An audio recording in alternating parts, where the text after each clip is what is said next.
Welcome to camp चर्चा। और आज हम डिस्कस करेंगे आर्नट एस्टर रिएक्शन के बारे में। तो अगर हम देखते हैं आर्नट एस्टर रिएक्शन क्या होती है, इसमें अगर हम की पॉइंट की बात करें, higher member of carboxylic acid is form, one higher homologue is form, third point one CS2 group is added, मतलब एक CS2 ग्रुप ऐड होगा। Molar mass of product increase by 14। It is a series reduction, so it is called synthesis reaction. इसको synthesis reaction भी हम कह सकते हैं, क्योंकि एक नॉर्मल कार्बोक्सिलिक एसिड जिसमें सिर्फ एक कार्बन होगा, अगर एक या दो कार्बन होगा तो वो दो या तीन में चेंज हो जाएगा। अब बात करते हैं मेन बुक की, जो बुक में लिखा हुआ है। The reaction consist in increasing the length of carbon chain by one methylene group in carboxylic acid. एक नॉर्मल अगर एक कार्बन देखिए, इसमें नहीं, एक दो दो कार्बन मान के चलिए, अगर दो कार्बन का है तो इसमें तीन कार्बन का कार्बोक्सिलिक एसिड इंक्रीज होते हुए दिखेगा। This reaction involves the following step. The acid is form The acid is first converted to acid chloride, which react with excess of diazomethane to form diazoketone. The latter on the irradiation with light or heating with Ag2O in the presence of water splits off nitrogen and rearrange to ketene. This arrangement of ketone to ketene is known as a Wolff rearrangement. The ketene then react with water to form a higher homology of the starting acid.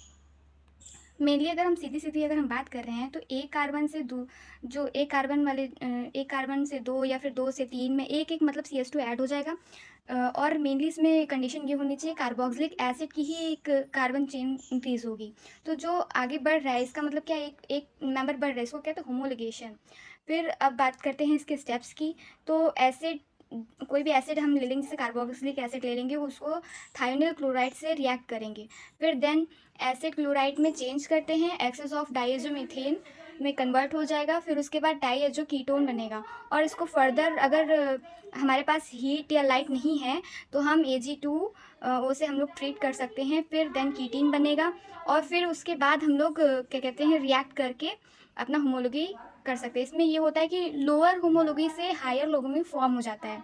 Access of diazomethane is use to consume the liberated hydrochloride. इसमें क्या होता है, हम reactions में use करते हैं तो normally जो जो मीथेन होता है वो यूज़ करते हैं। तो क्या कहते हैं, एक्सेस ऑफ HCl निकलता है, तो उसको मतलब कंज्यूम कर ले कि मतलब ज़्यादा HCl यूज़ होगा, अगर निकलेगा मतलब प्रोड्यूस होगा। अगर ज़्यादा HCl प्रोड्यूस हो रहेगा तो इसमें डाइएजो कीटोन मतलब बनेगा। तो फिर इससे ये होगा कि फर्दर रिएक्शन हमारा नहीं बन हो पाएगा, इसलिए हम एक्सेस में डाइजोमीथेन लेते हैं ताकि डाइजो कीटोन ना बने।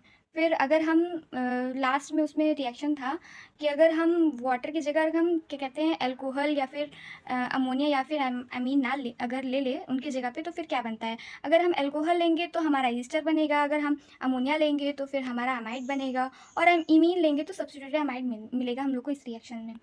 तो अब बात करते हैं मैकेनिज्म के बारे में। तो nucleophilic attack of diazomethane on a carbonyl carbon of the acid chloride gives the intermediate first with elimination of a molecule HCl to give diazoketone। Diazoketone फिर हमको फॉर्म होगा, फिर diazoketone then split of molecule of nitrogen to form carbene. Carbene से फिर rearrange होकर ketene बनेगा। The higher reactive ketene readily react to the nucleophile present in H2O। मतलब water में जो न्यूक्लियोफाइल होगा फिर उससे अटैक होके फिर हमारा नेक्स्ट हायर एसिड बन जाएगा। The presence of carbene has not been detected and therefore the two steps splitting of nitrogen and migration of R group may be consulted. इस रिएक्शन की खास बात ये भी है कि जैसे बाकी कोई और रिएक्शन अगर हम यूज़ करते जिसमें कार्बोक्सिलिक एसिड से अगर उसके कार्बन का होमोलोगेशन करते, तो उसमें जो रिड्यूसिंग ग्रुप होते हैं जैसे NO2 हो गया, तो क्या होता है वो रिड्यूसिंग ग्रुप में क्या कहते हैं कुछ ना कुछ फ़र्क आता है, या फिर रिड्यूस हो जाता है, फिर कुछ और हो जाता है, ऐसे कुछ के मतलब रिएक्शंस होती हैं। लेकिन इस वाले की खास बात ये है कि जो रिड्यूसिंग ग्रुप होगा उसमें कोई भी चेंजमेंट नहीं मिलेगी, बस खाली आपका होमोलोगेशन ऑफ कार्बन आपको दिखेगा, एक CS2 ग्रुप आपको बढ़ते हुए दिखेगा। और ये बाकी सब एप्लीकेशंस हैं। Trick to remember reaction reagent को याद करने के लिए ये है। था जो DMSO बनकर वापस आ गया। था से थायोनिल क्लोराइड, DM से डाइज़ोमीथेन, SO से सिल्वर ऑक्साइड बनकर बेस और वापस आ गया। ये इसको सारे रिएजेंट याद करने के ट्रिक हैं। Thank you for watching.